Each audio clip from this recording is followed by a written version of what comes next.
So the House Republicans are divided on the Senate immigration bill. Now, the immigration bill passed the Senate with a fairly healthy margin. Didn't quite get 70 votes, but it was pretty close. But the major sticking point for the House is the pathway to citizenship. Now, in order for the Republicans to agree to a pathway to citizenship, they insist on securing the border first. Now, some of the provisions in this Senate bill would have actually authorized $46 billion for border security. Now, that would add about 20,000 border agents and build a 700-mile border fence on between us and Mexico. Now, I don't know about you, but that seems pretty safe, right? That's a lot of border agents and a lot of fence. But of course, this isn't quite enough for House Republicans. And another thing about the pathway to citizenship that they are against, and here's some of the points. See, what a lot of people don't understand is that this pathway to citizenship is actually a really long, really hard process. And it lasts about 13 years. Now remember that indentured servitude only lasted about 7 years. So this pathway to citizenship is harder than indentured servitude. Now, a couple of the provisions say that you must learn English. All right, fair enough, I guess. You live in America. It helps to know the language, right? They must pay back federal taxes, back taxes, and now keep in mind that they already pay state and local taxes as well as income taxes, sales taxes. So if you think that undocumented immigrants are actually not paying any taxes, you are not paying attention. Not only that, but an EPI study from the EPI stands for the Economic Policy Institute. That's a nonpartisan think tank. It shows that undocumented immigrants pay more in state and local taxes than the top 1%. That's right. They pay an effective rate of 6.4%. That's almost 1% higher than the top 1% pay in state and local taxes. Another provision is that they need to pass a criminal background check. Okay, so criminal background check to become a citizen, no criminal background check for a gun. Hypocrisy. It also changes the visa system to grant more H-1B visas for high-skilled foreign workers, who, of course, work for less money.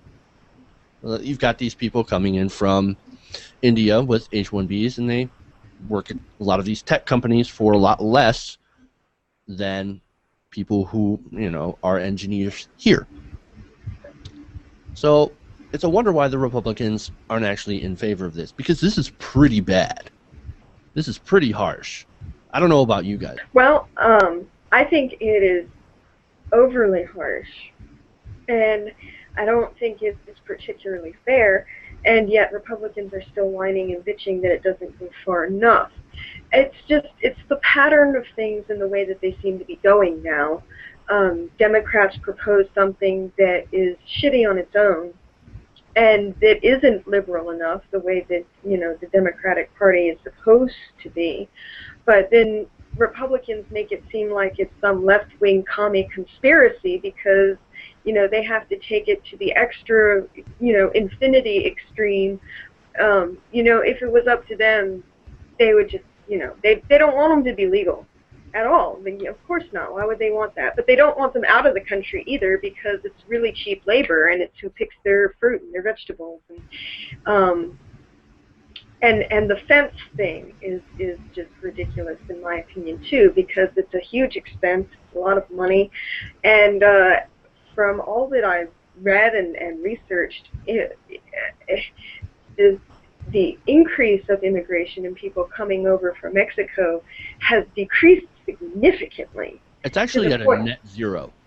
Yeah, there's a net zero of immigration, and not only that, but President Obama has actually done a lot of deportations. He's kicked a lot of people out.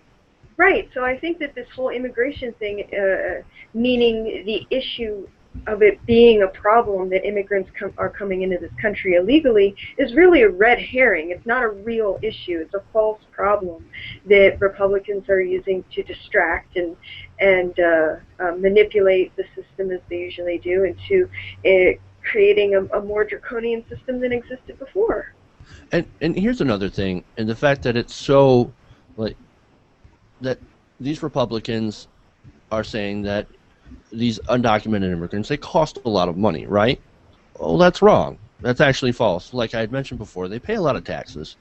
And not only that, but immigration reform would be really good for America itself. According to the Institute of Taxation and Economic Policy, I would say that undocumented immigrants actually already collectively contributed $10.6 billion in state and local taxes. And that was in 2010. So, yes, they do pay taxes, and they pay the most regressive taxes. So, on a mass standpoint, it doesn't really stand up. If allowed to work legally, they would add $2 billion to the state and local economies annually. Daniel, what do you think? One is that it's a false flag operation. I mean, you got to follow the money. They're trying to make the migrant workers out to be a straw man. When it comes to Republicans and Democrats too, the people in power, they're trying to just sweeten their own pot. For one, they don't want these people to become legal citizens because of the cheap migrant labor. Two is they want to be able to set up the fence and the armed guard every couple 100 feet or whatever, is because who stands to make money doing that? People building the fence, the private contractors, along with the military-industrial complex in the arms manufacturing, and the clothing and so forth, and the uniforms and so forth of the Border Patrol. They're doing it for several reasons. One is that all the violence going on in Mexico, they help fund, along with the endless war on drugs. I mean, just follow the money. Yeah, absolutely. And speaking of money, of course, a lot of these same Republicans will say that well, the deficit is the main thing, right? That's all you hear about on some of these right-wing news sites, channels, Fox News, is that the deficit is too high, right? The deficit is actually going down. Yeah, and they don't report on that. But here's another thing directly related to immigration. The CBO shows that the immigration reform bill will shrink the deficit by almost $200 billion over the next decade. So you are reducing the deficit by allowing these people to begin to contribute it in taxes to make them legal. Right. Not only that, but the Brookings Institute shows that an increase in immigrant workers may lead to higher wages for U.S.-born workers. Well, that would make absolute sense. And also it would create higher workers for the immigrants themselves. Let's be real. If it were easier for people to get citizenship, then, well, this goes back to the reason corporations and lawmakers don't want these people to be legal. It's because if they were legal, then corporations would have to start giving them at least minimum wage, which they don't have to do now. They can get away with not giving them a minimum wage because they're undocumented. And they're expendable that way because, the way they see it, they don't have any rights. They can't speak up for themselves. And if immigration gets on the corporations' back for some reason because they want to save face, then they just turn over some of their immigrant workers and send them back over the border, even if that means separating them from friends and family. Some of these corporations are also violating child labor laws. Yes, that's true. And here's some more interesting facts about this, is that a majority of Americans, 75% of Americans in a Pew poll, say that granting undocumented immigrants legal status would be good for the economy. So the American people are behind it, and the math is behind it. But so who's against it? Well, of course, you've got Steve King, Republican Steve King. He said, and this is where it goes into politics, it would hurt Republicans. And I don't think you can make an argument otherwise. Two out of three 2 out of every 3 new citizens would be Democrats. That's another aha moment right there, of course.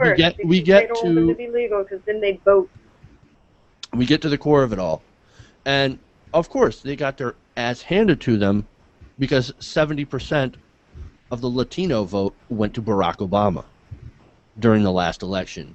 So instead of changing who they are, changing their policies, and changing how they regard Latinos, because remember all that's the rhetoric that you heard during the election. Right. And afterwards, you heard this rhetoric of, well, Latinos, God, they're so lazy. They're coming over the border. Just Steve King himself, remember, he compared them to dogs, how they want to pick of the litter. The only thing that So, they're picking is Latinos strawberries. can vote for them. I mean, how fucking lazy do you think they are if they're actually doing all the hard work picking your fruit? Yeah, they work incredibly hard. And you know, I did some of that farm labor myself when I was younger. I worked alongside migrant workers, and boy, that is a tough job. Picking strawberries, hot sun for hours. Yeah. For very, very, very little pay. But like I said, we get right into the heart of it is politics. And not only that, and this is really interesting. According to a recent study by the nonpartisan Cook Political Report, which tracks congressional races, only 24 of the 234 House Republicans represent districts that are more than 25% Latino. That's funny. So, white people representing mostly white districts voting against Latinos. That's I don't understand why they would be against immigration reform. And of course, that's a product of gerrymandering, you know. And not only this, but David Wasserman, who conducted this Cook study, said that most House Republicans believe they could defeat a Democratic challenger in a general election because of the amount of how much they've gerrymandered their districts. But he said, quote, they don't know if they will face a Republican primary challenge if they vote for an immigration bill backed by the president. If Obama's for it, we must be against it.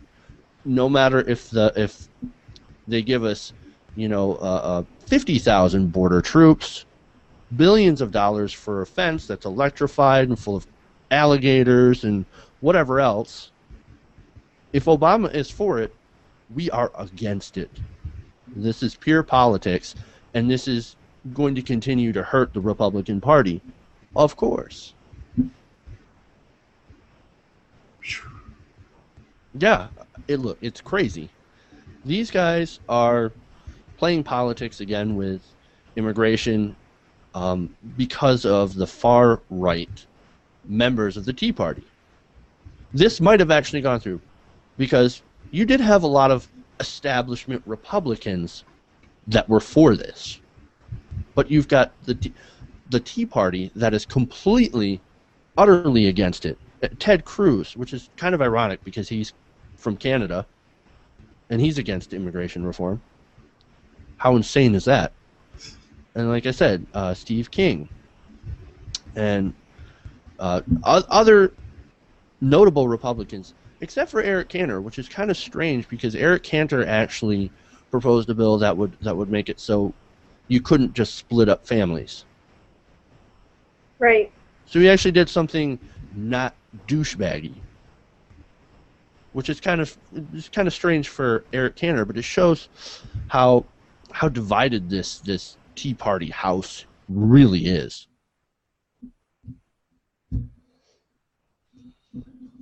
So I have one more interesting quote on this from Politico. Mike Allen at Politico, he said, quote, in private conversations, top Republicans on Capitol Hill now predict comprehensive immigration reform will die a slow, months-long death in the House. Unsurprising. Like with background checks for gun buyers, the conventional wisdom that the party would never kill immigration reform and risk further alienating Hispanic voters. they're doing a pretty good job at alienating Hispanic voters. Bang up job, guys. And risk further alienating Hispanic voters was always wrong, and ignored the reality that most House Republicans are white conservatives representing mostly white districts. So this is, once again, this is a Southern strategy at work.